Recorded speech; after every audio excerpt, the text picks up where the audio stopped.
You are listening to Leaders and Legends, a podcast featuring some of Indiana's most fascinating men and women whose impact has shaped our state, our communities, and us. Join us as we discuss their imprint on our history.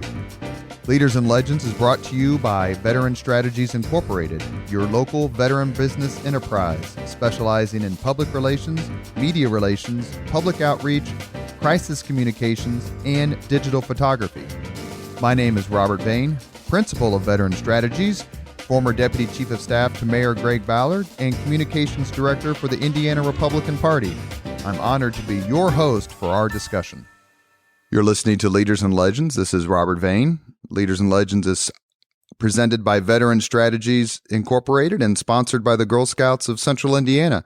Our guest today is David Frick, former Deputy Mayor for William Hudnut and the man, according to P.E. McAllister and according to Mark Miles, who is responsible for the Indianapolis Colts. So, Mr. Frick, thank you very much. Thank you for having me. Are you from Indianapolis originally? I went to high school in Indianapolis, but I really grew up near Fort Wayne. Which high school did you go to? Southport High School. I'm a South Sider, which is relatively rare. I think that is relatively rare. That's right. How did that shape your worldview as opposed to probably a lot of the people you worked with as your career grew were from North Side or different places? Well, I was blessed. I grew up in Northeast Indiana, as I mentioned, and it was a typical farming community. My grandparents' farms where I spent most of my time growing up. And when I came to the big city of Indianapolis, it was a little bit of an eye-opening experience to go from a town of 3,000 people to 750,000 people gave me a very different perspective on what it's like to live and work. Southport High School at the time there wasn't a lot of development down on the south side. The real development impetus was always to the north and the northeast. Yet I was very comfortable going to high school at Southport. Life really revolved around the schools back then, unlike today. We would go to dances around at the school. There would be all the parties at the school, all different kinds of clubs at the school that you would have an opportunity to be involved. May I ask what year you graduated? 1962. And so Perry Meridian was 15 years in the future then, so everybody was going. Everybody in the South Side. And if you talk to the long-term South Siders, they'll tell you that it probably was a mistake to create Perry Meridian, that there was projections on growth that really never materialized. And there was clearly room to have one little bit larger high school as opposed to two high schools, both of which were not quite as big as they needed to be. From Southport, you attended IU, is that correct? That is correct, from 1962 through 1966. Tell me about going to law school at Harvard. The Southport to Harvard pipeline, I can only imagine, was not very big. Relatively rare, I would say. What is it about Harvard that attracted you? Well, if you can get into Harvard legitimately. That's a good point these days. Correct. Legitimately. It's quite an eye-opening experience. I had the blessings of being married when I went to Harvard. So I had a spouse who was very supportive of the incredibly long hours I put in. How long have you been married? We've been married 54 years. For those of you who are wondering why there's silence, Mr. Frick is looking for confirmation from his wife, who's giving him the thumbs up. Did you meet anyone famous when you were at Harvard? Oh, sure. It's one of the advantages of going to Harvard or Yale or any of the schools along the East Coast is that there are people from very important families who have fathers or mothers who were successful in the business arena, the not-for-profit arena, or the political arena. And so you have an opportunity to interact and get to know, at one time, maybe a half dozen of my law school classmates who had gone on to legal careers, or in politics, or worked for the Defense Department, worked for the White House. So, what year did you graduate from law school? 1969. Any of your friends or acquaintances caught up in Watergate? No, but one almost did. Had the opportunity to work for Haldeman and in the executive office, and fortunately it didn't materialize. Did you take classes with any future Supreme Court justices or any other names we would Stephen necessarily Breyer, recognize? who's on the Supreme Court now. So Justice Breyer, appointed by Bill Clinton, I believe. I think that's correct. And I think he is the only one. The current Supreme Court has 6 people who are graduates of Harvard on the Supreme Court. Justice Breyer was the only one I was exposed to. Do you see folks like that when you go back? I mean, I'm trying to think of anyone else I know prominent in Indiana, went to Harvard. Luke Kinley would be the one that I would think of. Luke and I overlapped. So you knew Luke? I didn't know him, but he was at the business school at the time I was at the law school, or maybe he was a year or two after when he came to the law school. Because I know he also served in the military, yes, as I recall. So you leave Harvard. What's your next step? How'd you get back to Indianapolis? Well, it's kind of a convoluted way to get back to Indianapolis. Upon graduation, I had a commission to go into the Army in the JAG Corps. And if you remember, that was the height of the Vietnam controversy. And so I was thinking only in terms of a limited engagement. Lo and behold, the Army decided they didn't need any more lawyers, and which didn't break my heart, except I was going to be subject to a draft then. And I was fortunate that my number in the draft wasn't called. Do you remember your draft number? No, but it was pretty high. I do remember that. And so, because I would have enjoyed serving in the military as a lawyer, it would have been a great training ground for me. I didn't particularly want to be a grunt soldier. That's understandable. Those guys, what they faced is just incredible. But you came back to Indianapolis. Well, there was an interim step. I had the opportunity. I interviewed the large firms in Boston, New York, and Chicago, and ended up going to work for a large firm, Mayer, Brown and Platt, in Chicago. And after a year and a half there, they asked me to move to Washington, D.C., along with a partner, and we recruited some young lawyers to join the office there and to set up an office for Mayer Brown in Washington, D.C. And that's where I really had developed an interest in politics. Is the Harvard degree, I mean, do they, obviously I'm unaware, does the Harvard degree do they come running? I mean, was it like, once you graduate from here, don't worry about a job, these law firms are going to be all over you, you're just going to have your pick? Well, I think it does open a lot of doors, but most of my classmates deserve to have doors open. They were very talented people. And people have often asked me, what is it that struck you the most about your Harvard experience? It was the incredible brilliance of my classmates. And I've been blessed with, I think, a pretty good mind. But I realized that regardless of how hard I worked, I could never compete intellectually with some of my classmates and some of my professors. They were just very, very brilliant people. Was there the sense then, and then we'll move on, Harvard, Ivy League schools in general, take a beating these days for what's called grade inflation. Everyone gets an A.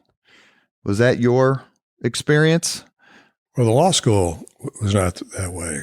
If I graduated with honors, and there was a pretty small group of people who got the honors, graduate with honors.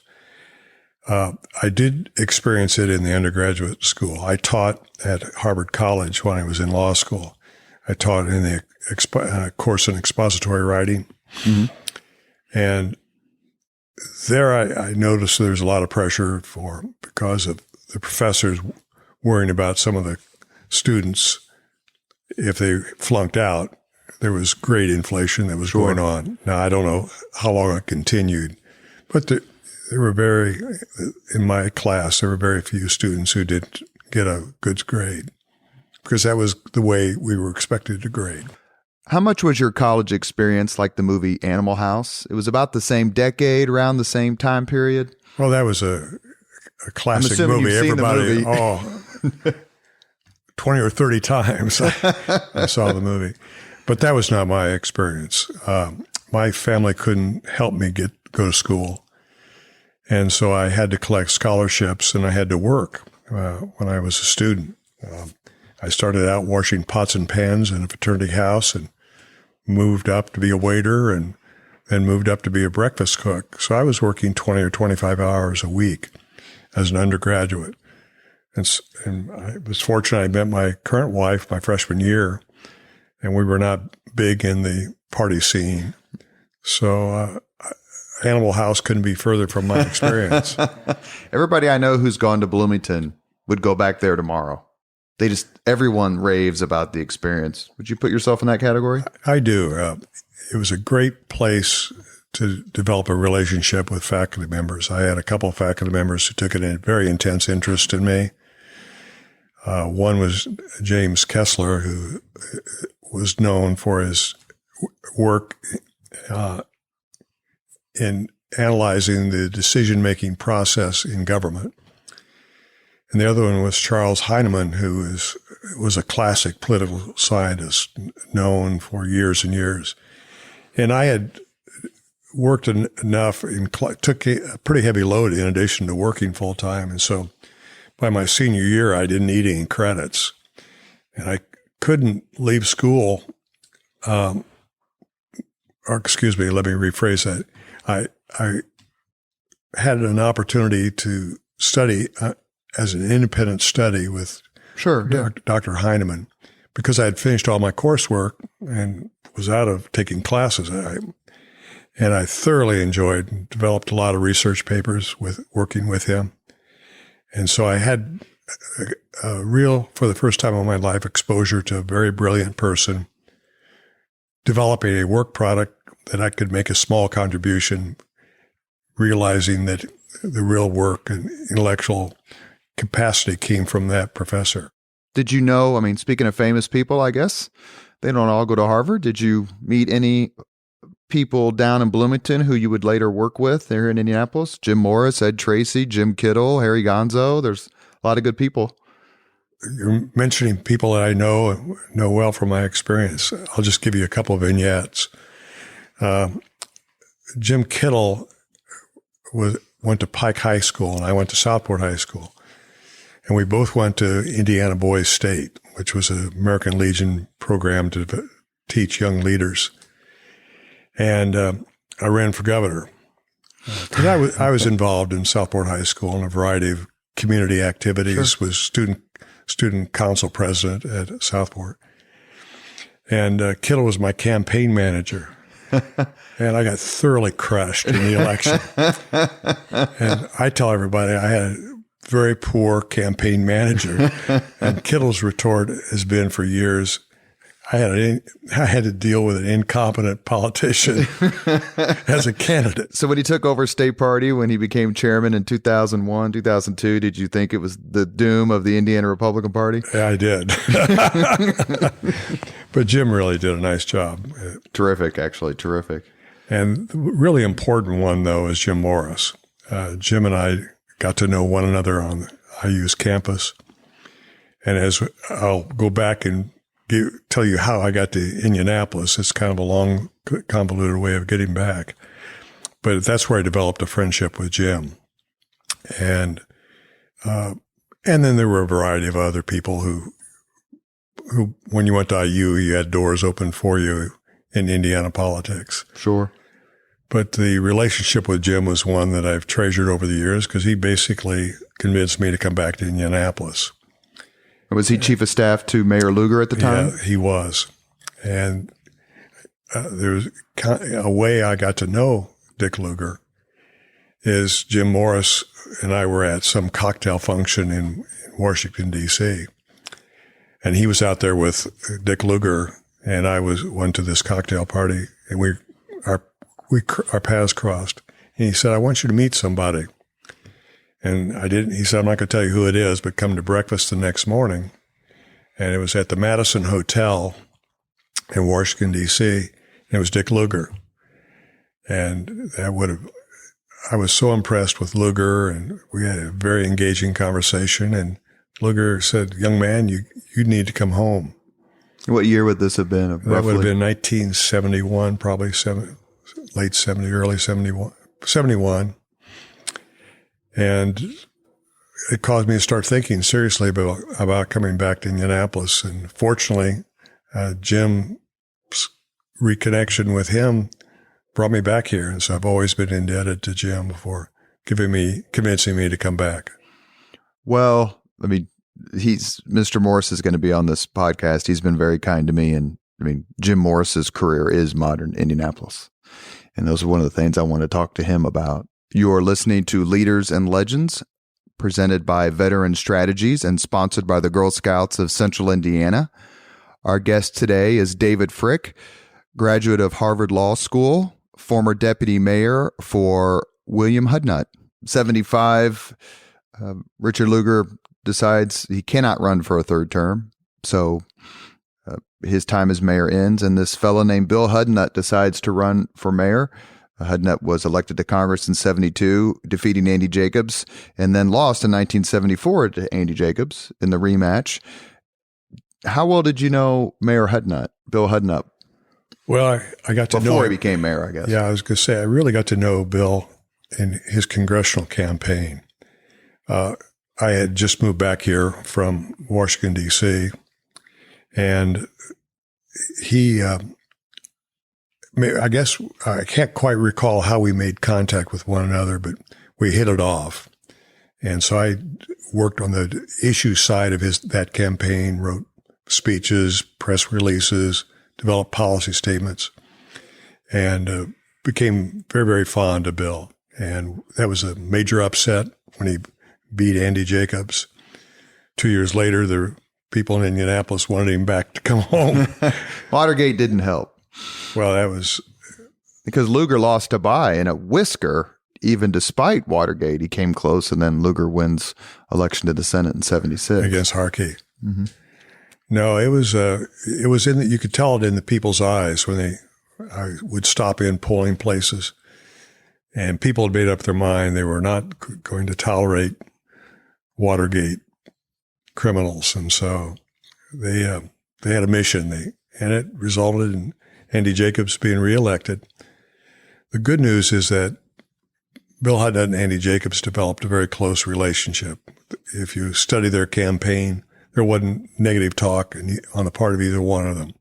Well, before we started recording today, I relayed a story that Andy Jacobs told me at lunch. He said, I can't remember if before one of their debates, whether Hudnut picked Andy up or Andy picked Hudnut up, and they rode together where they were going to debate each other.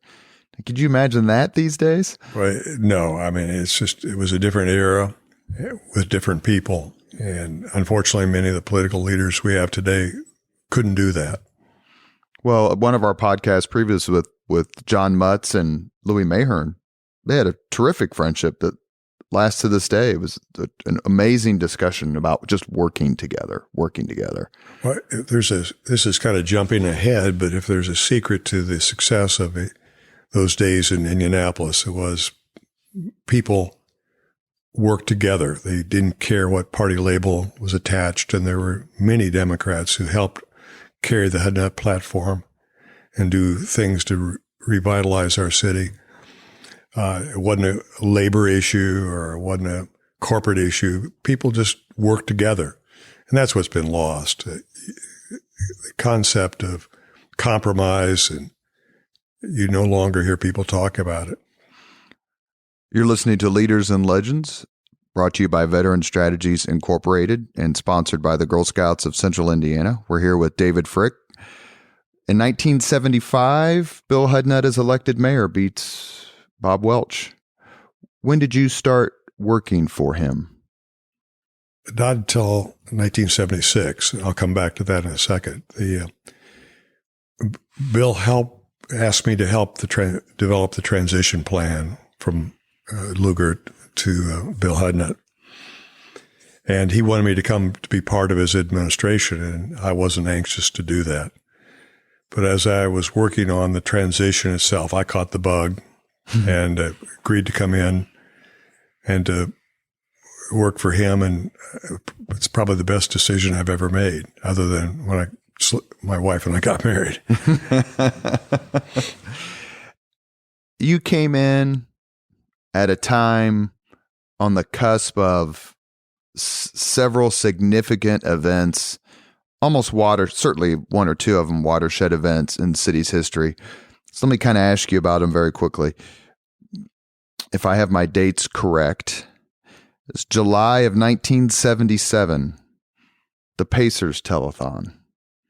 What was that like? I remember the Pacers, and I was born in 67. I can remember the Pacers and the ABA a little bit. I remember the telethon really, really well. But the notion of a telethon to save an NBA franchise, I don't know if it's been done before or since. It was a unique experience. Hudnut asked me to deal with a lot of my time on economic development issues. Now, I had some of the departments of government reported up to me, and others reported to Joe Slash or Tom Hasbrook before Joe. But Bill really said, I want you to help develop this economic development strategy. And so that at that time, it meant working with the Pacers. The Pacers were in the old ABA. They were one of 4 teams that were admitted into the NBA, but the NBA extracted an incredible pain for those four franchises coming into the NBA. Denied them fee and no TV revenue and no TV revenue.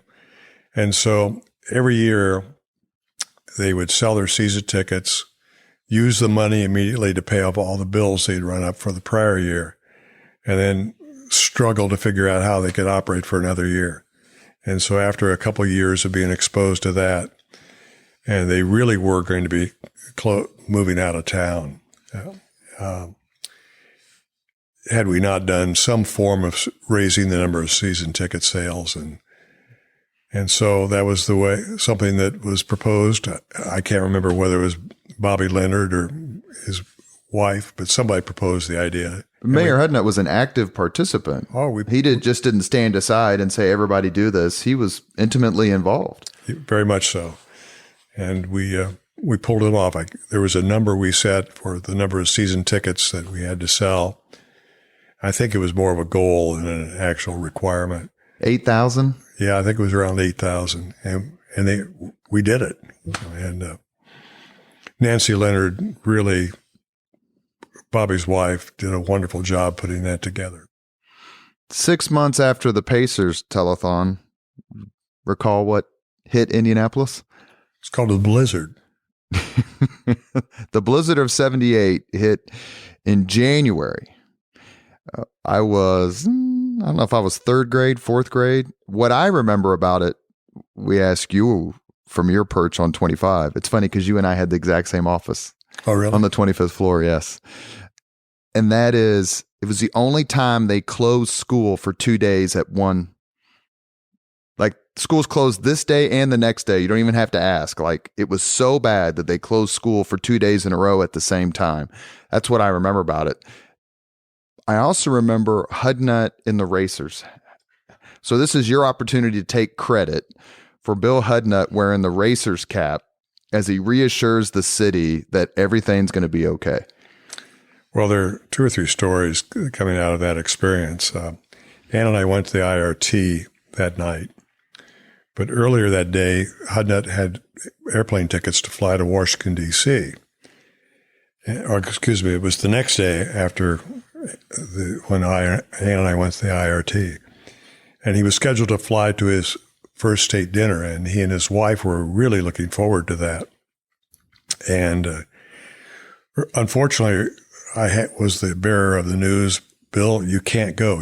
We got a blizzard. We didn't know it was a blizzard. We just knew that there was a lot of snow coming, and you can't be caught out of town. And the reason we said that is because earlier he was in San Francisco when we had an ice storm and got a lot of heat for running around across the country when he should be home worrying about moving the snow.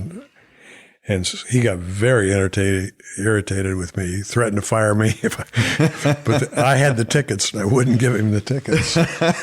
You had the actual plane tickets? I had the plane tickets. And I'm embellishing a little bit, but he realized it was a thing to do to stay here.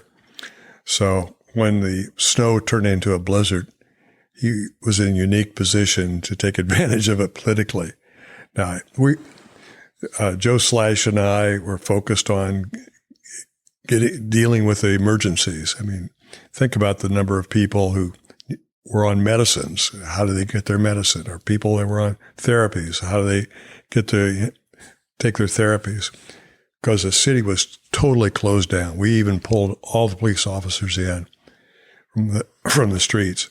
And we didn't have any crime, interestingly enough. I guess even thieves knew wasn't a very good idea to go outside. But how Bill got the racer hat it was kind of an interesting story. Like I said, Joe Slash and I were focused on just getting things moving again. Bill was playing a very important role, and that was a reassurance role. And so he said, I'm going to go out and ride with the DOT drivers. And Slash and I applauded that to get him out of our hair because there were important things to do. But he's dressed 6'5", 6'6", so this hat makes him almost 6'10", 6'9". And people wanted reassurance that we're going to get through it. And Bill was very good at communicating that. And the way he did it was amazing. He wore the same sweater. He wore the same cap. Now, people would see the same thing day after day, and they think, well, he's spending all of his time here, doesn't even have time to go home, change clothes. But he did go home and change clothes, but put the same ones back on. I could feel your pain on the tickets. Remember, it was 2009 Final Four. Ballard gets mugged. Do you remember that? We were there up in Detroit. I'm the one who convinced him not to take security. I said, nobody knows who the hell you are up there. You don't need to take security. It's just a waste of taxpayer money. You'll be in and out. Don't worry about it. And it was a bit of a fight. And then I'm still convinced to this day it was staged. He was never actually mugged. Well, Mayor, if you're listening, I believe it's staged. Well, we knew about it because what happened was the police officers on the Saturday game, the police officers in Detroit were mad about something. And so they quit directing traffic. And there was this incredible tie-up of nobody could move who was in a car. Ann and I were up there because I was involved with the NCAA in the Final Fours. And we finally gave up and got off the bus and to walk back to the hotel. And it was scary. After we had done that, we thought, we're fools. Because we walked right through where Ballard was walking when he got mugged. Yeah, I got some I told you so's pretty bad. Actually, maybe last to this day, because I never should listen to you on anything, especially security for the Detroit Final Four. You were also in the mayor's office, as we move on, when the Richard Hall, Tony Kiritsis incident happened. Actually, Richard Hall has agreed to come on the Leaders and Legends podcast, and I'm looking forward to that because I can remember that as a kid, mostly because of the profanity from Kiritsis, which was aired on live television. But just the whole event, what was that like when you were trying to figure out or help figure out how to save this man's life? Because that was ultimately the goal. Yeah, I think we listened to the professionals on what to do with the emergency. And so the police department was heavily involved. Fred Heckman, radio announcer or newsman, was heavily involved. But the pros knew what they were doing, and they gave the the advice, but it was weird to see a guy with a shotgun with tape to his neck and walking around in the downtown. Indianapolis in the 70s was, despite all the, I want to say, miraculous work of the Lugar administration with Unigov and building the Market Square Arena downtown, it was really its formative years. And then Mayor Hudnut, along with others, of course, but ultimately it was his decision, decided to do something that remains almost a focal point of our history in an unprecedented event, I think, in modern history, municipal history, and that is build an NFL-ready stadium when the city has no NFL team. You were involved from alpha to omega and everything, and during that time period. Was that his idea that he brought to others, or did others bring that idea to him and then he championed it? I think it was a combination of both. There's a story on how we ended up with an NFL franchise that's important to understand why the building was built. A local citizen by the name of Bob Welsh, who actually ran against Bill Hudnut for mayor, had been working with the NFL trying to build support for Indianapolis as a place to have an NFL expansion franchise. And Hudnut had asked me to work with the football-focused people, including Bob Welsh. And so it became clear that we were not going to be able to get a franchise without a stadium. The concept Bob Welsh had was modernize Butler Stadium. Well, that was never going to work. Because the NFL expanded, I think, at 77, that's Seattle and Tampa Bay. But at the time that you're talking about, teams were moving from Los Angeles to St. Louis, and the Raiders, probably most famously. They couldn't decide between Oakland and L.A. They moved back and forth. So that threw a wrench into what we were trying to do, which was to convince the NFL to bring an expansion franchise. We realized that if we're going to get an expansion franchise, it was going to be because we have a stadium. Now, the reason that it made sense to build the stadium was obviously the hope someday of getting an NFL franchise. But Hudnut had committed to developing convention and tourism as one of the major impetuses for economic development. And that we needed to expand our convention center. And so it was easy to, if we could attach the stadium to the convention center, then we'd have multiple use, a couple hundred days a year. And that's really what made that project possible. People had proposed building a stadium on, essentially where the Victory Field is now located, and that as a standalone stadium, or on the other side of White River. And I wrote a memo to Hudnut saying this doesn't work. You're only talking NFL 12 games. You got to have something else. But by connecting the stadium to the Hoosier Dome to the convention center, the economics worked. And so then it was a political risk, not an economic risk, of building something that looked like a stadium, even though it's part of the convention center. And had we not pulled off, and that just took guts on Hudnut's part. Were there naysayers? Were there people in the room going, "You can't be serious, Bill"? Probably the leading naysayer was a guy by the name of Tom Binford, who was Mr. Community Citizen. But people Really? Binford? That's interesting, because he was known as such a forward, strategic thinker. Yeah, he was, on this one he was not. Ask your friend P. McAllister sometime. I will. Did the Colts get identified quickly as a possible relocation franchise? The answer is no. Again, I was working with a group of citizens here in town who were trying to figure out how we could convince the NFL to award an expansion franchise. Unfortunately, expansion franchises were put on hold because of the mobility or movement of these franchises, existing franchises between town and the NFL trying to get control of it and being fought in court by primarily the Raiders. It's the famous Pete Rozelle, Al Davis feud. And we had been trying to develop a good working relationship with the NFL. I can't tell you how many times I flew to New York and met with them on an issue or two on the design of the stadium. Some reason to get in front of them. We finally got this top staffers in the NFL to come out for events, the 500-mile race. Oh, sure. And then it's in its heyday, so you could prove that you could put on big events, the biggest in the world.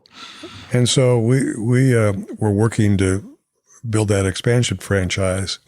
When we, at the Super Bowl, and I want to say it was in the 1994 Super Bowl, Tom Shine, who helped build a company called Logo 7 in our town, heard that Bob Irsay was starting to look around for a new home for the Baltimore franchise. So the 84 Super Bowl. 84 Super Bowl, excuse me. And so he brought that to his boss, Herb Simon, or his good friend Herb Simon, who then called Hudnut and myself and told us. And so then we reached out to the Colts and say, hey, if you're thinking about relocating, we've got a brand new stadium that's almost done, and why don't you come out and take a look? And that started a process that took about 6 weeks from the time we started until they got in the moving vans and came to Indianapolis. Do you believe the Colts, let me say that differently, do you believe Baltimore would have seized the team through eminent domain? Well, because that was the threat, and I think that was the proximate catalyst to them calling, saying, come get us. Is that correct?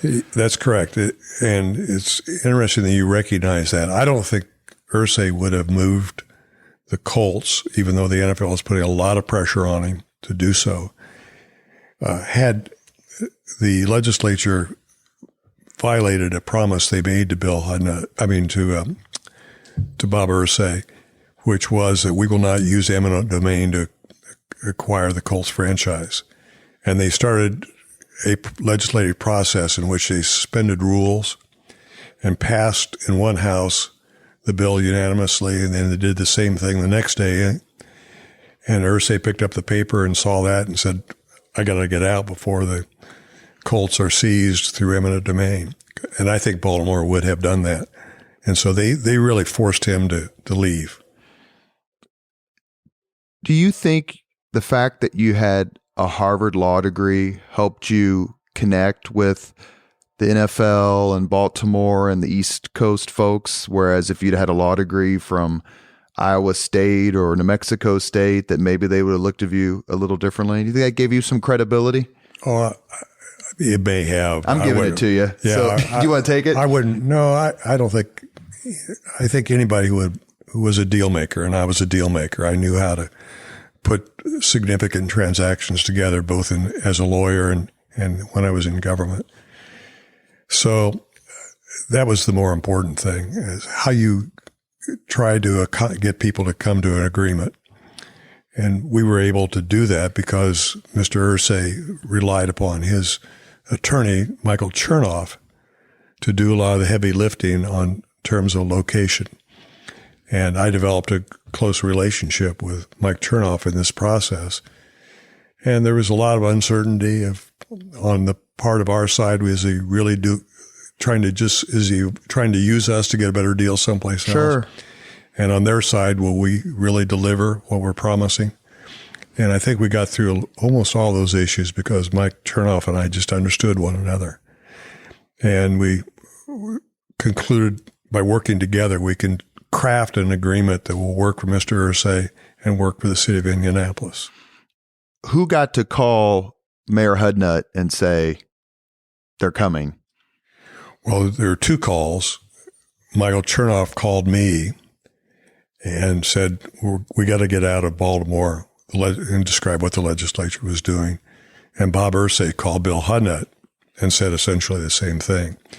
And so Michael Chernoff flew down to Indianapolis. We had some paperwork we had to get cleaned up. And then he got on a plane and flew to Baltimore. And Middle of the night, they started moving.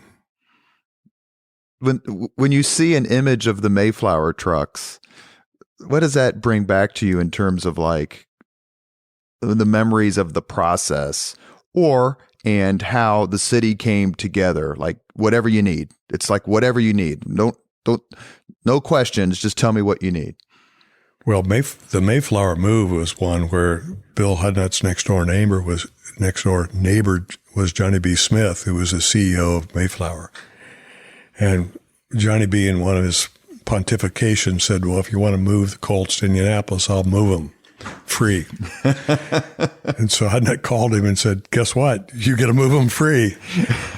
And how did you keep the secret? How long before the phone calls that you described took place before it got out? Well, it got out when they started pulling trucks at the Colts headquarters. But I think before then, no one in Baltimore knew. And there were only a handful of us in Indianapolis who knew what was going on. In the middle of the night, which is undercover darkness, you hear that used a lot, was simply a product of time. Michael Chernoff had to leave Chicago, get on the company plane, fly to Indianapolis. We had, like I said, a lot of paperwork we had to clean up. And by the time we got that done, he got on the plane and flew to Baltimore. It was starting to be 8 or 9 o'clock. And so that was simply a product of the way event unfolded, because there was no real issue of trying to sneak out in the middle of the night. It just, the time worked out the way it worked out. Is it true or apocryphal that Bob Irsay, the then owner of the Colts, looked at the color scheme inside the then Hoosier Dome before it became the RCA Dome and said, these are the Colts colors. Maybe this is meant to be. That's how I've described it. Those words have come from me. I was the person who took Bob Irsay over to the stadium, and we walked into the stadium, and Bob Irsay was never quiet. He talked all the time, and he became very quiet. And I was puzzled. And I said, are you okay? And he said, I look at the silver upper deck bench seats. I look at the white roof. I look at the lower deck blue seats. Those are the Colts colors. It's meant to be. And I knew at that point it was simply a question of that he wasn't using you as a bargaining chip. We could get this deal done. Before the Colts came, the then Hoosier Dome had the world's biggest basketball game with the Olympic team coached by Bobby Knight playing some NBA players. And it had a Notre Dame Purdue college game. And I think it had like a Chicago Bears, Buffalo Bills, maybe preseason game. My family was one of the teams that won, one of the families who won the lottery, the initial ticket lottery for the Colts. What was it like for you?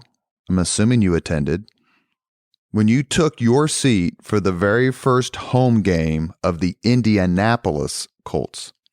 Well, I'm glad you emphasized Indianapolis, because that's one thing we wrote in the agreement. We wanted it to be the Indianapolis Colts. Well, you're overwhelmed.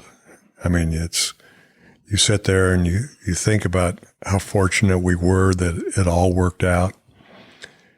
And my wife had to pinch me more than once just to keep me from drifting off, because this was a very compressed period of time of 6 weeks and it really was several years if you think about when we started working on trying to attract not an existing team, but getting awarded an expansion franchise to the day that we're playing NFL football in Indianapolis. It was also a personally difficult time for me. My daughter was diagnosed with a ruptured appendix, and she was in pretty bad shape. And so Ann, my wife, was staying with her overnight, staying with her all the time. And I would try to come by, but again, I was immersed in doing this deal. And the deal communications occurred in a variety of locations, all over the United States. I mean, I met Bob Irsay and Mike Chernoff at the NFL owners meeting in Hawaii. We met in in Chicago. We met in Indianapolis. And so all that build up and all these strings being pulled, when it came time to have the CIB bless the agreement formally, I choked up. I couldn't talk. I had tears running down my cheeks. Well, and that's one of the things when you work in, sure, it's other offices too, but when you work in the mayor's office, and I've had other people who've worked in different administrations say, I drive past this or I visit X and remember how much I was involved. For me, it's getting the alley paved behind the McGinley's Golden Ace on the east side. That doesn't quite compare to bringing an NFL team here. We all know better than that. I got boots on. You could be. What was it then like? You were involved with the building of what became Lucas Oil Stadium. What was it like for you when you saw the RCA Dome being torn down? It broke my heart.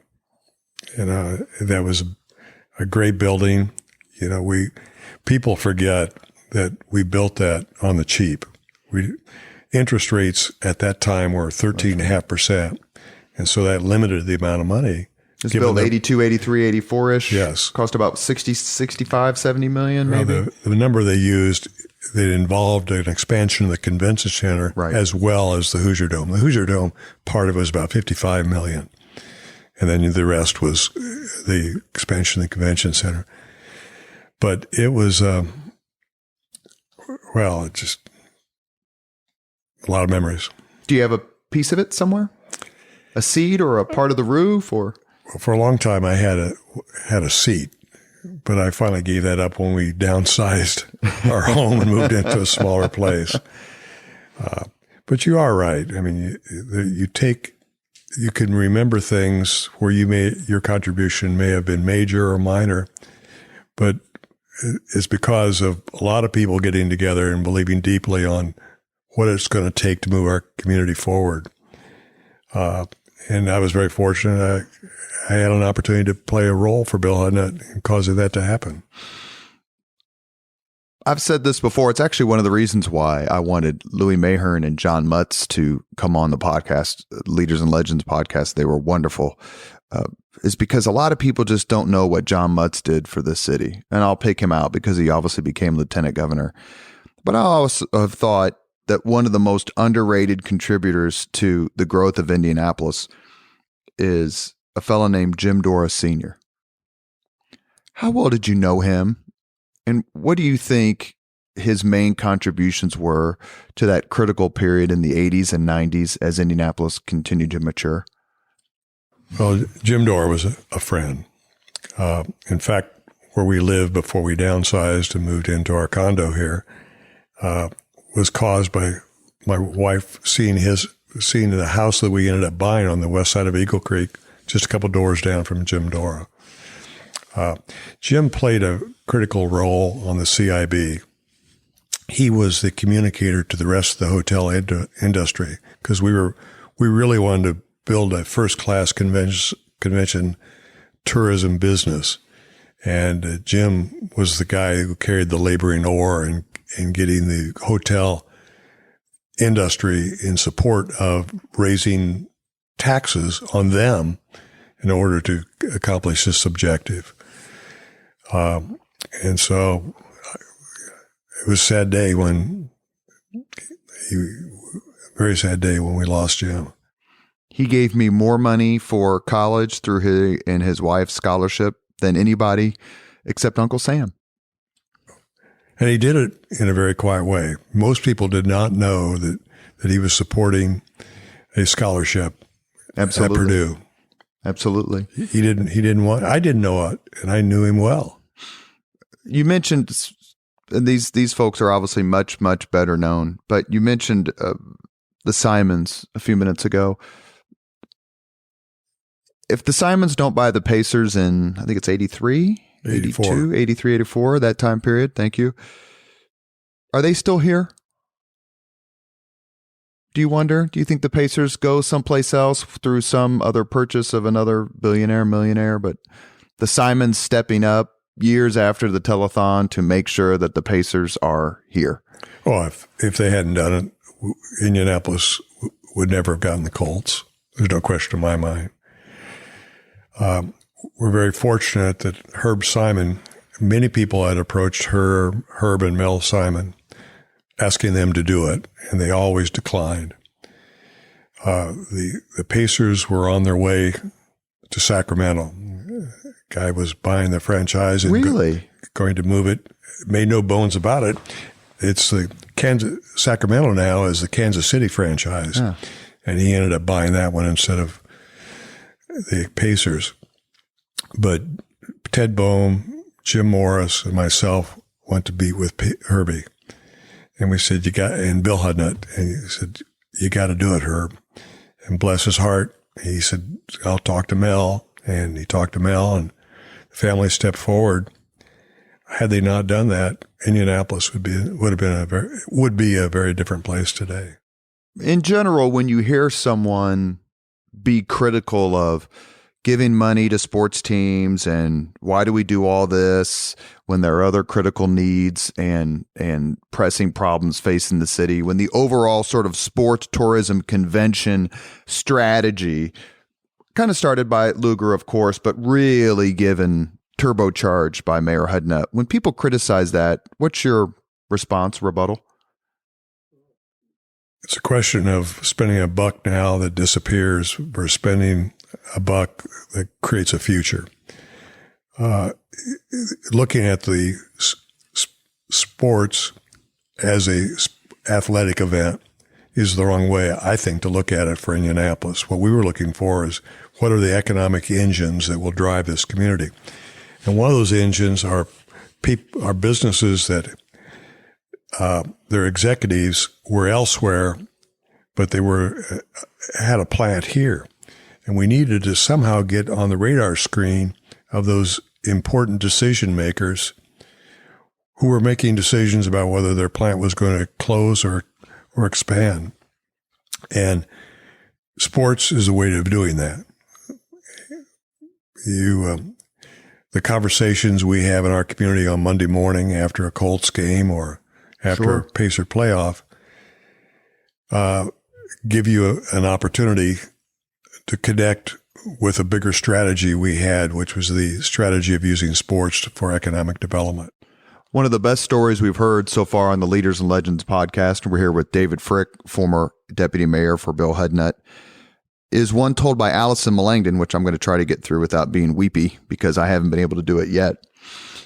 Allison Millangton was CEO of the Super Bowl committee and left Super Bowl headquarters one night while the Super Bowl Village was activated and all that terrific attendance of people on Capitol and on Georgia Street. She goes, I just wanted to walk. I'd worked all day, worked all night. I just kind of wanted to walk and see what people were doing and talking about. So she walked from the headquarters, which was only about a block away, and then gets to Georgia Street. And then she sees in the distance this tall fella. And she continues to walk toward this man. She realizes it's Bill Hudnut. And as she goes up to talk to him, to say hello,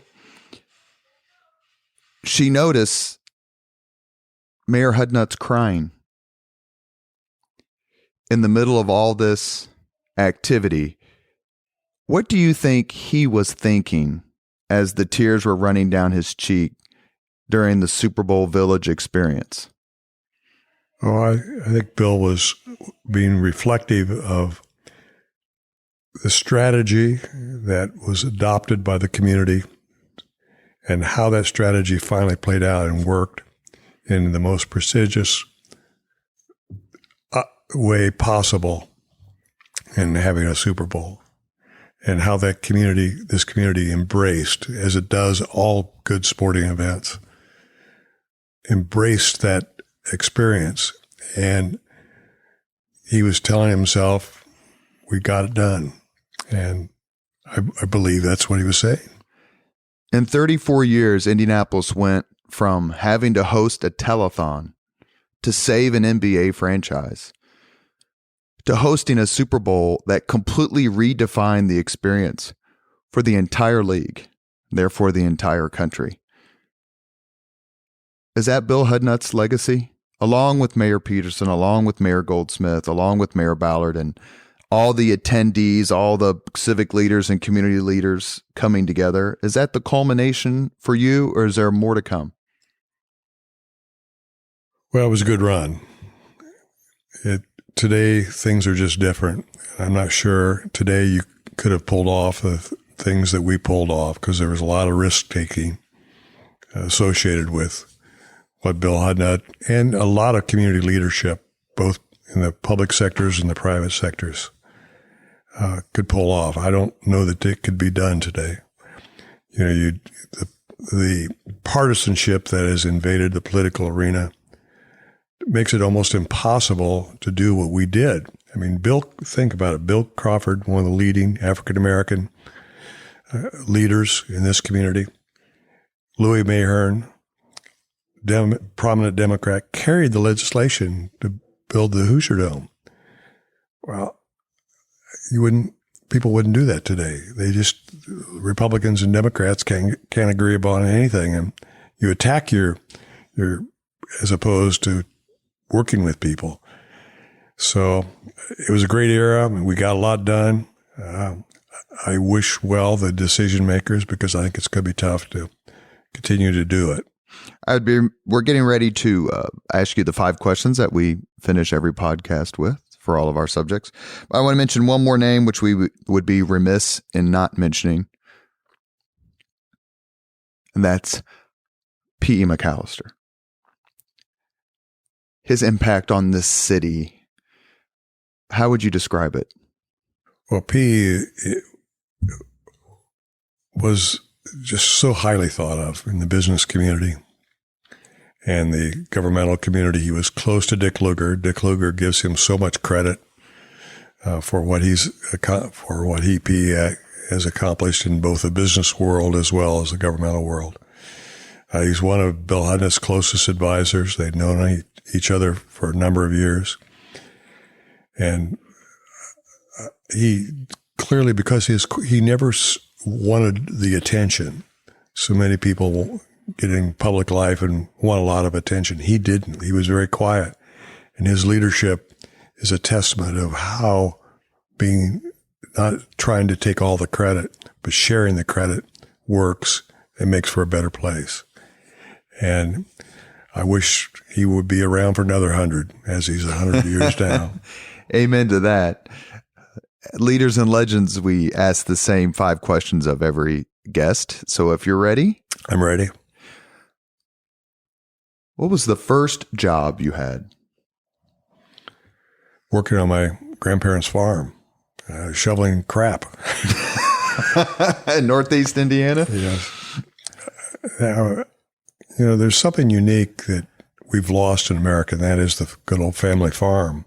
I mean, it's all gone.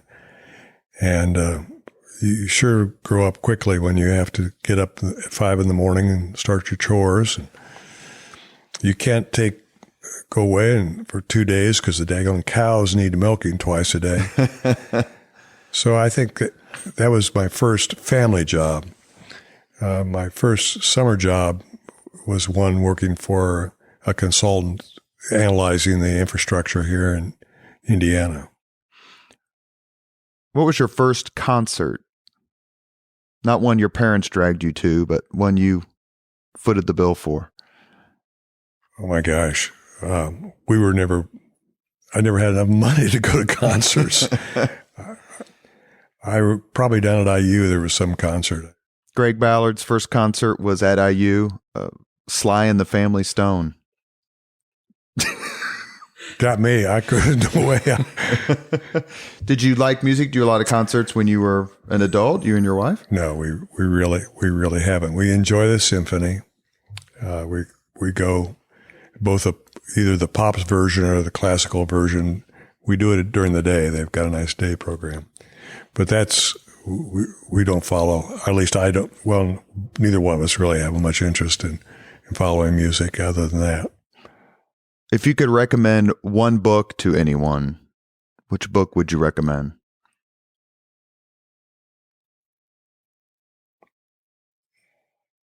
There's so many great ones. I'm not sure I could answer that one book. History book?